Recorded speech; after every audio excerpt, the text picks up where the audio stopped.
August 14th, 2001, 9:57 p.m. Submission 1. The Rasp. The hospital lights began to flick off one by one as Amanda walked slowly down the quiet, empty halls. She was wearing her cotton brown coat in which covered her hospital uniform underneath. Her boxy brown purse swayed slowly back and forth as she walked. The clicking of her flat-bottom shoes were the only sounds that could be heard in the dark, eerie hallways. She worked as a receptionist in the basement of the hospital, one of 4 floors that remained completely empty at night, since all of the staying patients were above those floors, which were the lighted, seemingly living halls that Amanda wished she could take to leave, instead of the dark halls she always had to walk. The chime of her wristwatch invaded the silence, signaling that the hand had reached 10 o'clock p.m., just like it did day after day. She spotted the door not far ahead of her, with the gleaming red exit sign hanging above it. As she neared, she reached inside her purse to grab her set of car keys, when she let out an annoyed groan, realizing she must have left them sitting on her office desk when she was trying to find her card to sign out. She mumbled almost silent, yet angry words to herself as she made her way back down the dark, empty halls. As she finally reached the elevator, she pressed the button with a silent beep and waited in the silent, eerie darkness. It was shortly after when she heard the raspy breathing. She held her own breath, wondering if it was her who was unknowingly making those raspy noises, but as she did so, the breathing continued. Her heart began to speed up as the raspy breathing seemed to gain closer, as if the person that was making them was nearing closer to her. She looked down the 2 empty hallways, gazing onto nothing but pure darkness. "Hello?" she whispered. "Is someone here?"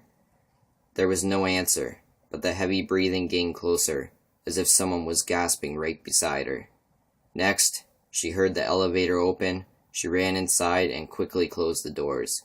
She began breathing harder. Her heart beated rapidly in her chest, and when she finally caught her breath, she held it and heard nothing but the silent hum of the elevator. She let out a sigh. As the elevator came to a slow stop, the doors slid open, and she slowly made her way into the dark and silent room. She took another deep breath, quickly running through the shadows, grabbing her keys off the desk, and began to run back. But as she neared the elevator, she stopped. A shiver ran down her spine as she got some random and dark feeling like she was being watched. Her heart began to once again speed up. Her eyes roamed the shadows of the room. Her stomach began to cramp, and she got the feeling like she wanted to throw up. That's when she heard the raspy breathing start up once again, only this time it was coming from right beside her. She screamed and ran quickly for the elevator, pressing the button non-stop as fast as she could. She could tell someone was behind her. She could feel the steady breathing in her ear, but urged herself not to turn around, for the fear that she would see something darker than darkness itself. She let out a happy cry as the elevator doors slid open. She ran inside, slammed the doors closed with the button, and leaned against the elevator's cold steel as it began to lift. She fell to the floor and began to cry. Her heart beat heavily in her chest. She felt as if she had met fear itself.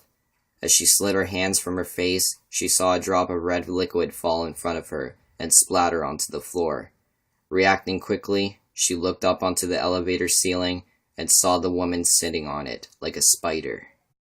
Her dark, stringy hair covered her face, but Amanda could see that it was covered in blood, dripping onto the floor in front of her. She wore a white, shredded dress, and had long, bony limbs, and the last thing Amanda could do was scream, as the figure jumped on top of her and invaded her ears with a raspy breathing.